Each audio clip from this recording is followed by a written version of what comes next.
Julgamento de Sócrates sob a luz do direito é a mais recente obra do escritor Roberto Victor Ribeiro, que será lançada no dia 17 de outubro no Náutico Atlético Cearense. Uma história antiga de vida e morte paradigmáticas, da qual se extrai a lição para os dias de hoje, uma lição de aceitação das diferenças e de respeito pelas ideias. E para falar sobre esta obra, nós temos a honra de receber em nosso estúdio o autor, Dr. Roberto Victor Pereira. Roberto, é um prazer tê-lo aqui conosco. Hervédio, o prazer é nosso e eu diria que renovado, porque eu já tive a oportunidade de comparecer algumas vezes aqui, seja para falar sobre o Julgamento de Jesus, que foi a nossa primeira obra, em outra ocasião sobre a fundação da Academia Cearense de Letras Jurídicas, e hoje estamos aqui para falar do Julgamento de Sócrates, a nossa nova obra, né? Mais nova obra, e o prazer é todo nosso e é, como eu digo novamente, renovado. Inicialmente eu gostaria que o senhor falasse para os nossos telespectadores como é que surgiu a ideia de escrever esta obra. Essa obra ela faz parte de uma coleção intitulada Os Grandes Julgamentos da História, que iniciou-se com o julgamento de Jesus Cristo, e o segundo volume é o julgamento de Sócrates. E nós já estamos elaborando nos retoques finais, mas talvez sairá daqui a 1 ano e meio, 2 anos, o julgamento de Joana d'Arc. Então o livro de trabalho hoje dessa coleção é o julgamento de Sócrates, e é uma forma de rememorar os grandes acontecimentos da história, principalmente dentro do contexto jurídico. E eu costumo dizer que o grande objetivo dessa obra, Hervédio, é tentar mostrar para os acadêmicos de direito e para os cientistas jurídicos que já estão em atividade. Eu digo cientista jurídico porque eu não gosto de usar o termo operador do direito, é um critério pessoal meu, então eu denomino todos de cientistas jurídicos.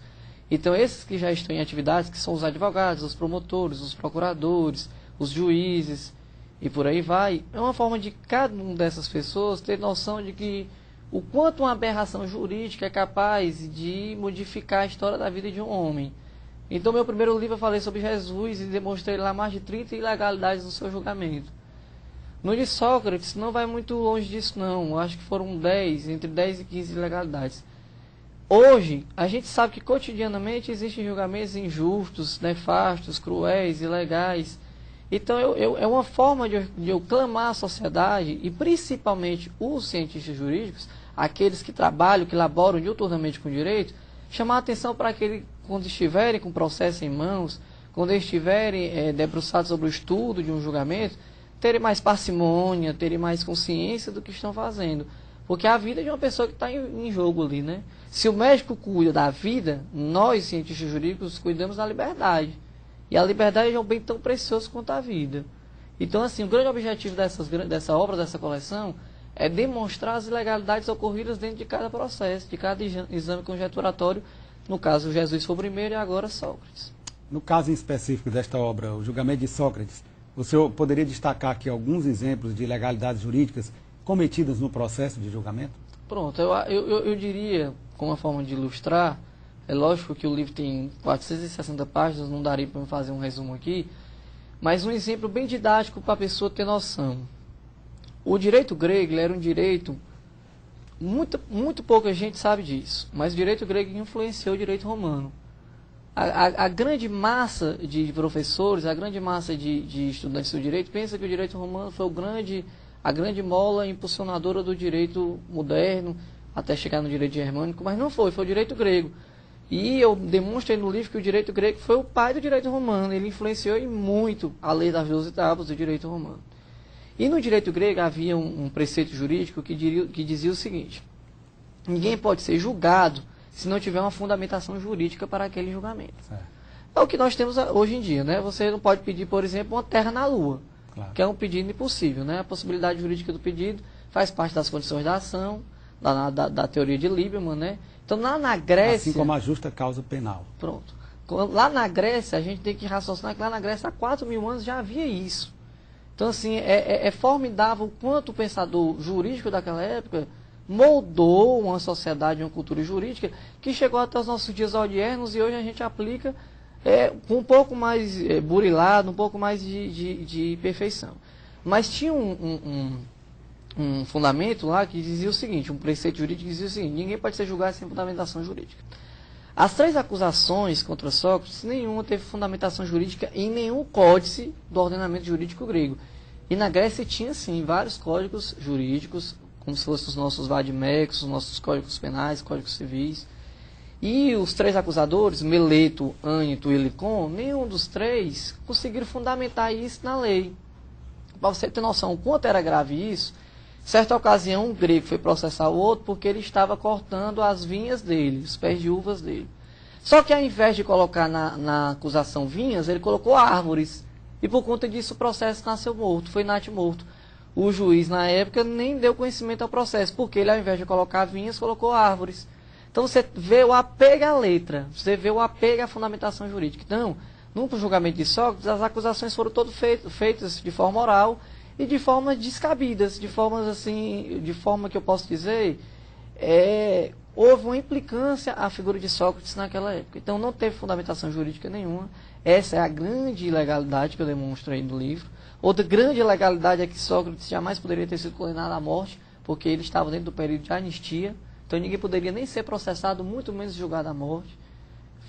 Faz parte da tirania dos 30 e havia uma anistia de 5, 6 anos, que dentro desses 6 anos ninguém poderia ser processado, muito menos julgado e muito menos apenado com a morte. Então, assim, tiveram vários casos de ilegalidades que o leitor vai poder, ao se debruçar na leitura do livro, vai poder encontrar e vai poder notar que a gente precisa, o quanto antes, acordar para a realidade e ver que hoje em dia acontecem as mesmas coisas, para a gente evitar que isso aconteça hoje com os cidadãos brasileiros, né, afrontando o princípio da dignidade da pessoa humana e por aí vai. Roberto, há a intenção de levar estas obras para dentro das faculdades? Está sendo feito algum tipo de trabalho, alguma divulgação junto aos cursos de Direito aqui do Estado do Ceará? A intenção ela é a maior possível, né? Porque, pitagoricamente falando, educando a criança não é necessário punir o adulto. Então, educando o acadêmico de Direito, não vai ser necessário a gente precisar corrigir um juiz, corrigir um promotor, um advogado e por aí vai. Então, é interessante que o aluno de Direito, o neófito na ciência jurídica, ele tenha acesso a essas obras como um meio de já ir se defrontando com essa realidade e saber o que é que ele pode, o que é que ele não pode, ter um juízo de valor mais aguçado. Eu já tenho algumas palestras marcadas, não sobre o julgamento de Sócrates, mas sobre o julgamento de Jesus, em algumas universidades aqui do estado do Ceará. Essa obra será lançada não só em Fortaleza, mas será lançada em São Paulo, Brasília, Rio de Janeiro, e talvez em outras capitais, dependendo da demanda da editora. Mas, assim, o intuito maior não é fazer com que essa obra chegue ao leigo. Eu gostaria muito que o leigo também comprasse e lesse. Mas o intuito maior é pegar, assim, os acadêmicos de direito, aqueles que estão iniciando. Porque é ali que a gente vai conseguir consertar as vicissitudes do futuro. Se a gente tivesse tido uma formação há 20, 30, 40 anos atrás, mais apegada ao princípio da dignidade da pessoa humana, mais apegada ao ser humano como um ser dotado de obrigações e direitos, talvez a gente não tivesse passado pelaquela ditadura horrível como foi, né? Os advogados da época impetravam habeas corpus, era mesmo que nada. Então, assim, a vontade é essa, é que realmente adentre o espaço acadêmico, as bancadas acadêmicas, e faça com que o aluno de Direito comece a se debruçar com essa realidade. E quais são as próximas obras a serem lançadas? Como eu tinha dito anteriormente, o julgamento de Joana d'Arc está aí sendo preparado, estou dando os retoques finais. Recentemente eu lancei, ainda não lancei em cenário nacional, mas já está em circulação nas livrarias, um livro que a gente faz com Fernando Capês, a gente faz com Fernando de Almeida Pedroso, Renato Marcão, Fernando Tourinho da Costa Filho, chama-se Questões Relevantes de Direito Penal e Processual Penal. Doutor Roberto, infelizmente nós estamos chegando ao final da entrevista. O programa OAB na TV Mundo Jurídico agradece a sua participação e abre espaço para as suas considerações finais. Eu que agradeço mais uma vez a participação e dizer que eu estou aí sempre à disposição para vir conversar sobre temas polêmicos, sobre lançamento de obras, sobre cultura, literatura, e dizer que dá um voto de louvor aqui, um votivo de louvor ao presidente da Ordem, Valdemar Andrade Monteiro, por estar bancando e mantendo esse canal de comunicação entre os advogados, que até então a gente não tinha. E é um canal de extrema importância. Eu costumo, às vezes, ir em universidades para palestrar, ministrar aulas, e lá as pessoas comentam, olha, eu já assisti na OAB na TV. Então eu quero que essa semente plantada pelo presidente Valdemar não morra e que ela vá por muitos e muitos anos.